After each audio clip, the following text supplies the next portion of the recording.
Territoire d'info, Cyril Viguier. Bonjour à tous et bienvenue dans la matinale d'info de Public Sénat et de Sud Radio, toujours depuis le Salon de l'Agriculture. Bonjour Marie-Noëlle Lienemann, sénatrice de Paris, animatrice du mouvement Maintenant la Gauche, qui est notre invitée ce matin. L'avant-projet de loi sur le Code du travail fait évidemment les gros titres de l'actualité depuis plusieurs jours. Serez-vous dans la rue le 31 mars avec les 7 syndicats qui appellent à la grève? Absolument, et j'irai donner mon soutien à la jeunesse qui doit se mobiliser le 9 mars. La jeunesse doit descendre dans la rue? Oui, parce que c'est son avenir qui est en cause.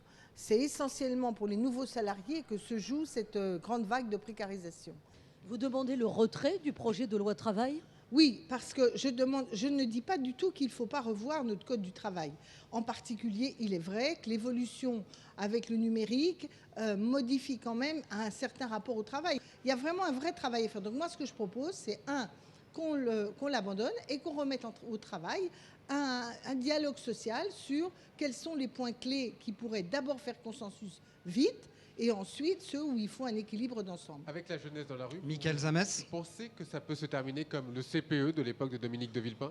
Ça, je ne suis pas capable de le dire aujourd'hui. Vous savez, dans ce pays, beaucoup d'inattendus peuvent avoir lieu. En tout cas, la colère est là, le désespoir d'une partie de la jeunesse aussi, le doute sur nous-mêmes. Et ça, c'est très malsain dans notre société. Il faut remédier à cela. Mais la méthode du gouvernement, parce que le gouvernement essaye quand même de réformer notre pays, la méthode du gouvernement, c'est-à-dire entamer un dialogue avec les partenaires sociaux, se donner 15 jours pour revoir le texte. Non, Quelque chose trouve grâce à vos yeux? Vous vous rendez compte que quand on fait la révision du Code du travail, au point de remettre en cause le contrat de travail individuel, parce que de façon indirecte, les conditions de licenciement vont permettre de remettre en cause le contrat de travail individuel. Franchement, il faut 15 jours de négociation. Vous savez, moi, j'appelle pas ça de la réforme, j'appelle ça du bougisme. On bouge, on dit qu'on va réformer. Il vaut mieux prendre du temps et bien changer les structures avec un large accord dans la population, plutôt que d'essayer de faire croire qu'on va réformer à la schlag. Je suis autoritaire. Alors quand vous dites réformer à la schlag, vous visez Manuel Valls, sa méthode a atteint ses limites? Ah oui, mais en fait, depuis le début, cette espèce de coup de menton permanent pour se donner une image plutôt que de transformer en profondeur les relations dans le pays, vous le savez bien, je l'ai condamné depuis le début. Ça n'est pas une méthode de gouvernement. Je ne fais pas partie de ceux qui disent « Ah, tout est de la faute de Valls ». Non, le choix, c'est le président de la République. Donc c'est de la faute de François Hollande? C'est de la faute. Il a fait des erreurs depuis le début. C'est une question de timing aussi, de timing? Non, dans le c'est une quinquennat? question de choix stratégique. Moi, je pense qu'au contraire, il fallait prendre le train qu'on avait défini au Bourget, y aller, si je puis dire, avec la force tranquille, faire des réformes à chaque étape allant dans ce sens. On n'a pas fait celles qu'on a annoncées. Celles qu'on a faites ne correspondent pas à l'attente des Français. Il fallait les faire tout de suite? Il fallait faire tout de suite au début du quinquennat? Il fallait faire tout de suite, par exemple, la réforme fiscale. Il fallait faire tout de suite une stratégie industrielle de relance. On nous dit le crédit compétitivité emploi et tout le Bataclan, le pacte de responsabilité. On a perdu 1400 sites industriels l'an dernier. Vous dites Michael que Zames. François Hollande n'a pas tenu ses engagements du Bourget, mais qu'il a trahi la gauche? En tout cas, il ne mène pas une politique de gauche. Moi, j'en ai rien à faire, si je puis dire, que de savoir si plus à gauche que moi tu meurs ou pas. Moi, ce que je juge, c'est est-ce qu'on est dans une stratégie qui est conforme à ce qu'on a dit aux Français et qui incarnait la gauche contemporaine. Je constate que non.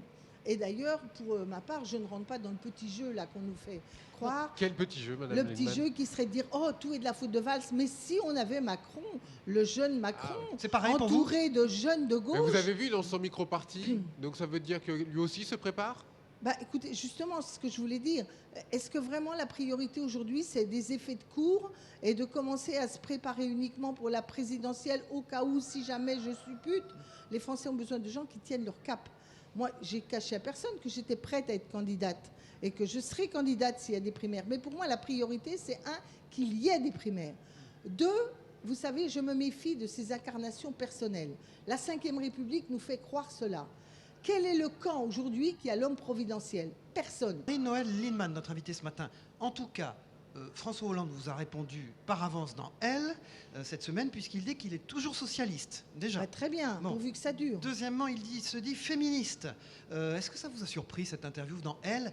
Est-ce le bon timing, au fond, pour donner une interview dans Elle, voilà, dans la configuration politique actuelle? Vous savez, je crois qu'on ferait mieux... C'est de la communication? J'ai un peu l'impression, parce que je n'ai pas vu de message politique particulièrement dense. Vous savez, il y a une chose qui m'a beaucoup frappée, parce que je l'ai découverte récemment. On faisait le bilan de François Mitterrand, l'archaïque François Mitterrand. La France était au 2e rang de l'indice de développement humain de l'ONU en 1995. On était 2e dans le monde. On est 22e aujourd'hui. Et l'an dernier, on était 20e. Donc on recule tous les jours sur l'indice de développement humain. Bonjour le pays, bonjour la gauche. Il faut quand même se révolter et surtout proposer. Alors, dans l'entretien accordé à elle, François Hollande annonce qu'il change le nom du ministère de la Famille pour l'appeler le ministère des Familles. Ça vous semble important? C'est satisfaisant? Fondamental, ça ne vous a pas échappé. Écoutez, ça me ressemble tellement aux campagnes américaines. Regardez ma femme et mes enfants, je suis un bon père, etc. Franchement, il est président de la République, quoi. On a autre chose pour l'instant. C'est de la com pour vous, ce qu'on appelle la com? Oui, Et donc il ne fait plus de doute, il est candidat aujourd'hui, madame. Écoutez, la question, c'est qu'il veuille l'être, ça n'a jamais fait de doute.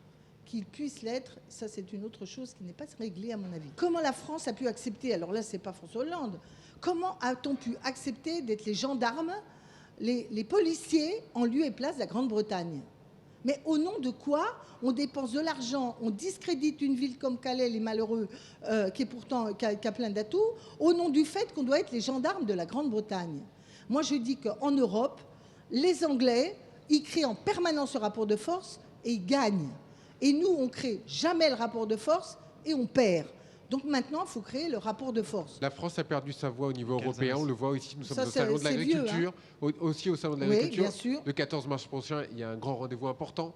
Oui, sur le Conseil européen de agricole. l'Agriculture. Vous pensez qu'on peut obtenir gain de cause? Si on ne fait pas de rapport de force, on n'obtiendra rien. Il faut menacer. Moi, je le dis tout net. Marie-Noëlle Lienemann, merci d'avoir été notre invitée. Une dernière petite question qui concerne Sophie Dessus, la députée de la Corrèze, très proche de François Hollande, une femme de gauche qui a disparu à l'âge de 60 ans. Vous la connaissiez Oui, on la connaissait parce que Sophie a une personnalité bien remarquable, très présente sur son territoire. Très inconditionnel de François. Oui. Mais hommage des gens de droite aussi. Et même Bernadette Chirac a fait un communiqué. Exactement, c'était une femme pleine d'énergie, d'enthousiasme et de générosité. Donc vraiment, on la regrette. Et les partis civiques, en tout cas, on a une vraie pensée pour elle.